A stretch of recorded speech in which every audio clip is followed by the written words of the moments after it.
So, do you believe in the concept of right person, wrong time?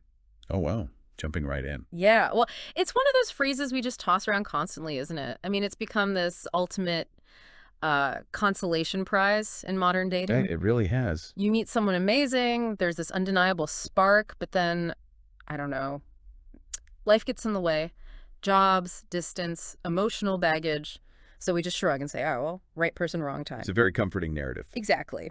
But I want to start this deep dive by asking you and asking the listener, is that actually a valid reason for a relationship failing?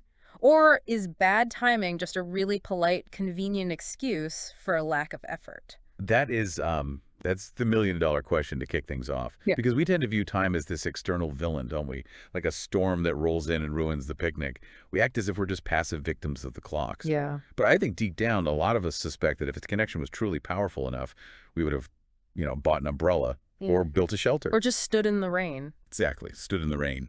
We suspect that maybe we just didn't want it enough. And that tension, that exact tension between the undeniable spark of connection and the really frustrating logistics of life, that's the heartbeat of the deep dive we're doing today. It is. We're looking at a specific story called The Journey We Didn't Plan. Which is such a standout piece from the collection Whispers of the Shape of Love by Abdullah al-Khalifa. And I have to say, just the title of the book itself sets the stage for what we're about to unpack. Oh, absolutely. It's not, the screaming announcement of love. It's whispers. It's shapes. It suggests something subtle, something you really have to pay close attention to, or you might just miss it entirely. And this specific story is a total masterclass in that subtlety. Ah, Because we aren't just analyzing a standard romance plot here.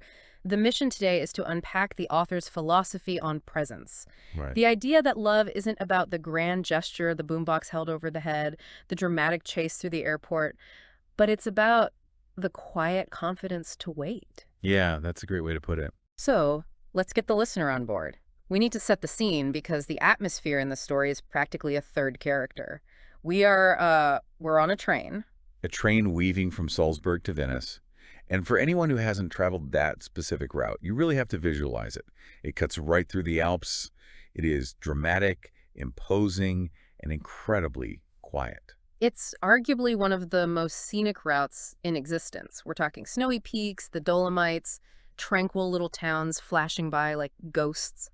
The text actually describes the rhythm of the train as a lullaby. Hmm. And I think that's a crucial psychological detail to start with. Like, Yeah. why a train? Why not a coffee shop or a busy street corner? What does the train setting actually do to these characters? Well, it introduces the concept of the liminal space. Liminal space, Yeah. right?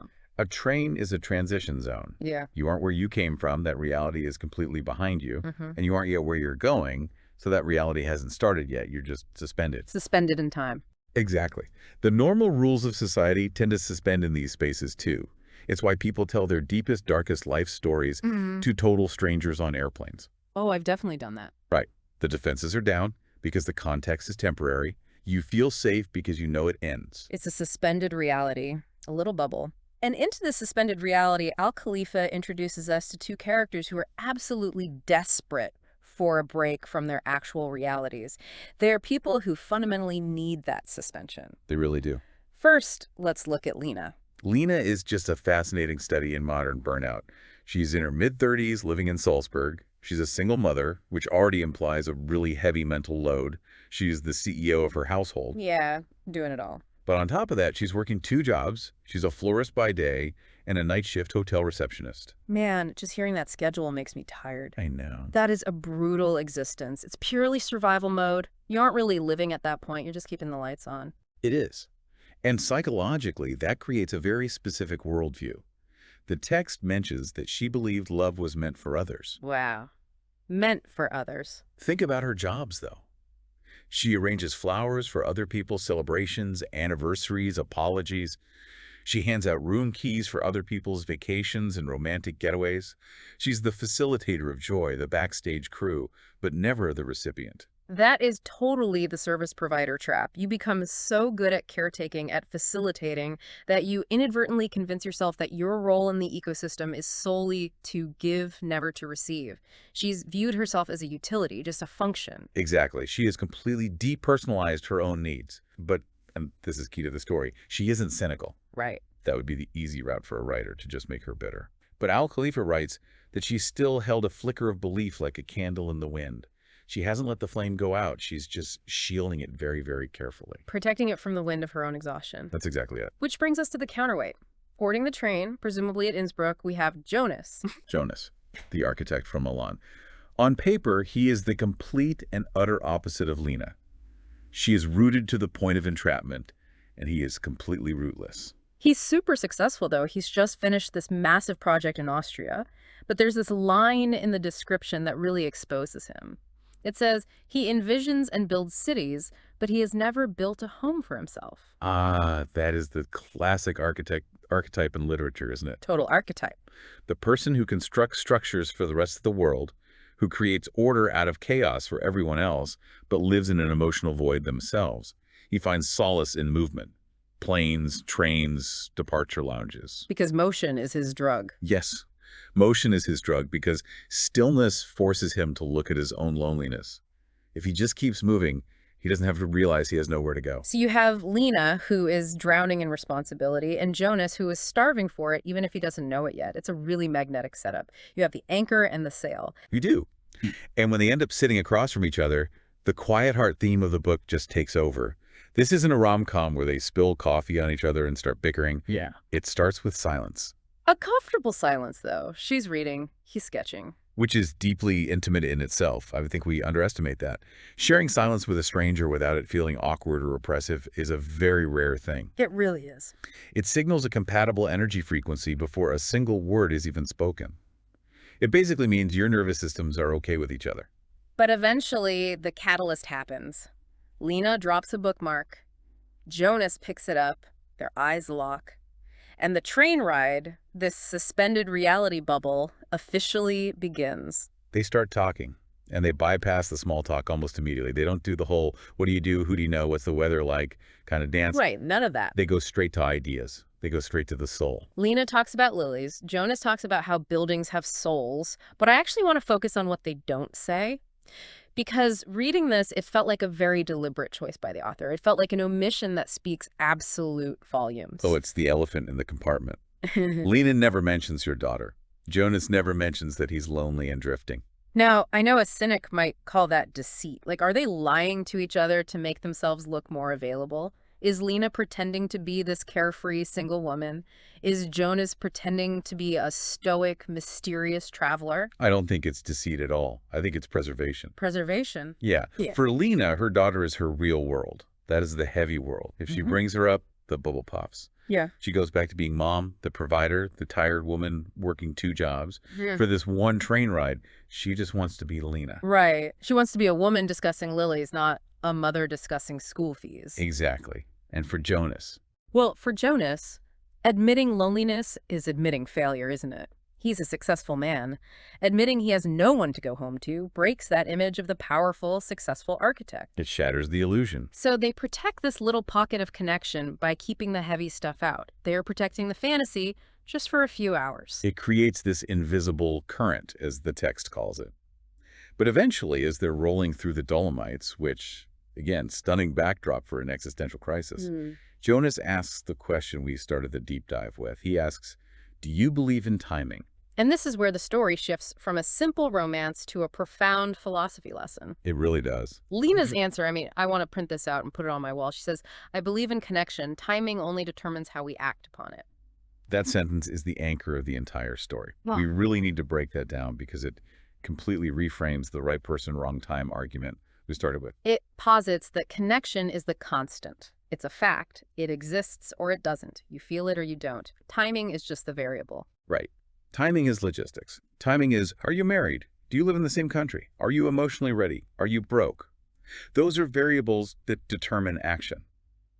But they do not invalidate the connection itself. That's a huge distinction because usually when we hit a logistical roadblock, we tell ourselves, oh, it wasn't meant to be. We devalue the connection entirely because the timing is bad. We say, well, if it was real, it would be easy. Which is such a toxic myth. It is. But Lena is saying, no, the connection is real. The timing just means we can't do anything about it right now. It removes the fatalism from the equation. It empowers them to acknowledge the spark without feeling forced to just burn their lives down to pursue it. It validates the feeling without demanding an immediate outcome. But then the train gets to Venice, the morning fog dissipates, reality comes rushing back in the second they hit the station platform. The noise, the schedule, the responsibilities, and this is the part that frustrates people. Okay. This is the part where you, as the listener, want to throw your phone across the room. They part ways. They don't exchange numbers. They just walk away. It is so frustrating. As a reader, you literally want to scream at the page. Get her Instagram, get her email, send a carrier pigeon, do something. So why didn't they? If the connection was that electric, why let it go? Is it just fear? It's not fear. I actually think it's wisdom. Because of the weight we discussed earlier. Just imagine if they had exchanged numbers. Play that tape forward. Okay. Lena goes back to her double shifts and her child. She's exhausted. Jonas goes back to Milan to his empty, sterile apartment. They try to text.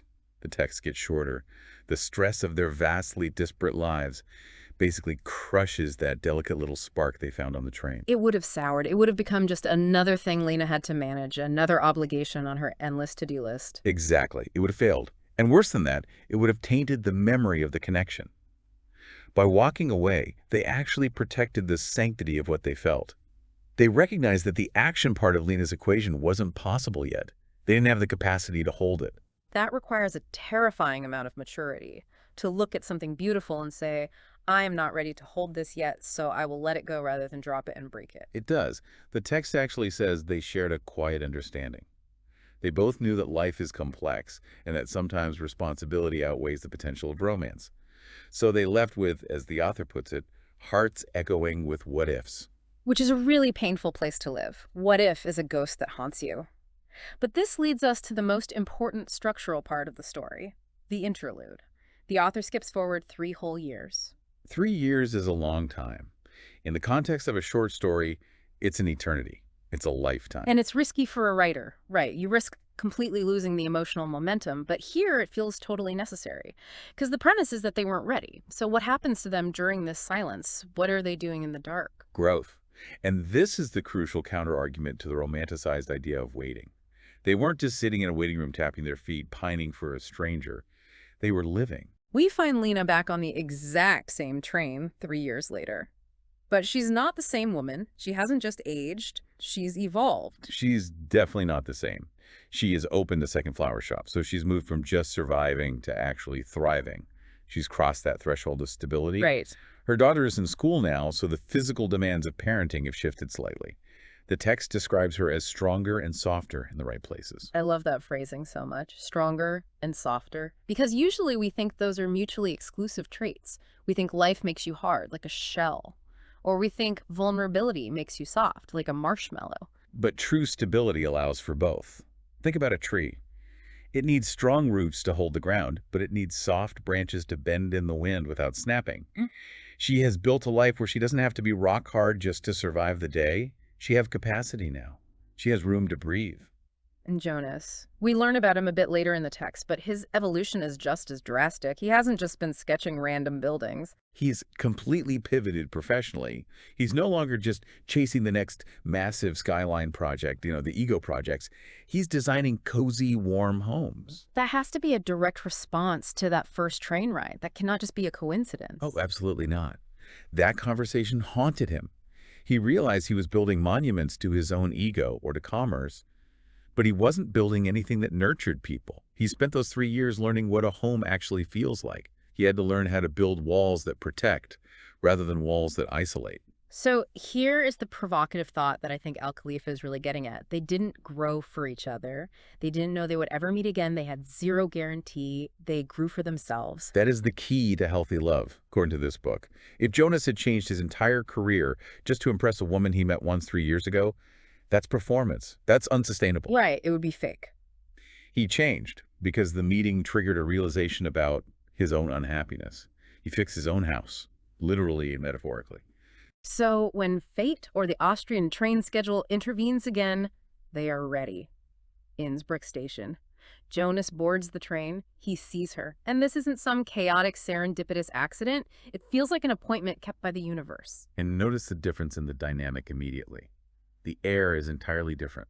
He walks up. He says, "Is this seat taken?" A perfect callback to the first meeting. And Lena says, "Only if it's you." Which is I mean, let's be honest, that is a devastatingly good line. Very smooth, but also incredibly vulnerable. That line says, I have been keeping this space open. I haven't filled it with clutter. I haven't filled it with bitterness. And this time, the invisible current isn't blocked by silence or protection. They don't hide. Lena talks openly about her daughter painting flowers. Yeah. Jonas talks about his new designs.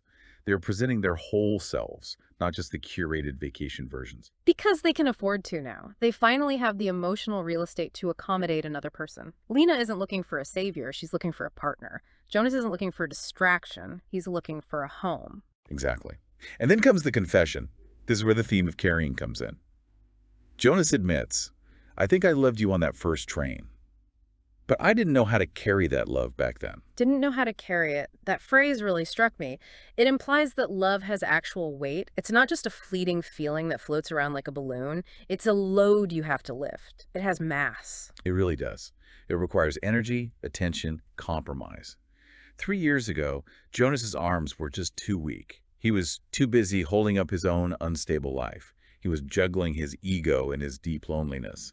Now, he has the muscle for it. He's built the foundation. And Lena completely validates him. She doesn't get angry that he waited 3 years. She says, maybe we needed to be a little lost before finding our way back. She's reframing the separation for both of them. It wasn't a tragedy. It wasn't time wasted. It was a necessary detour. It was the training montage, essentially. They had to go into the wilderness to find themselves so they could actually find each other. And the story ends beautifully with them holding hands as the sun dips below northern Italy.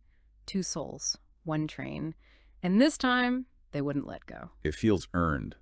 There's a major difference between this and a cheap romance novel or a Hallmark movie. Yeah. It doesn't feel like magic just solved their problems out of nowhere. It feels like two adults did the hard work on themselves, the therapy, the career changes, the late nights, and were rewarded with a second chance. So let's zoom out for a second. We are looking at this through the lens of Whispers of the Shape of Love.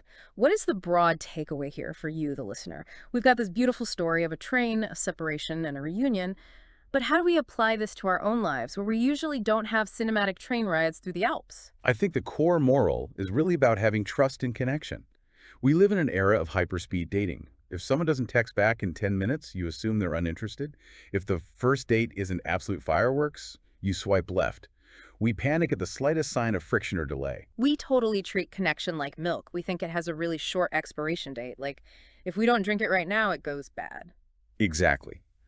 But this story argues that true connection, the shape of love the title refers to, is non-perishable. If it's real, it withstands silence. It withstands distance. It doesn't rot just because you put it on the shelf for a while. The author writes, the journey to love may be long, but when it's genuine, it always knows the path home. It suggests that we don't need to force things. We don't need to aggressively manipulate the timing. If you meet the right person at the wrong time, you don't have to claw and scratch to make it work right now.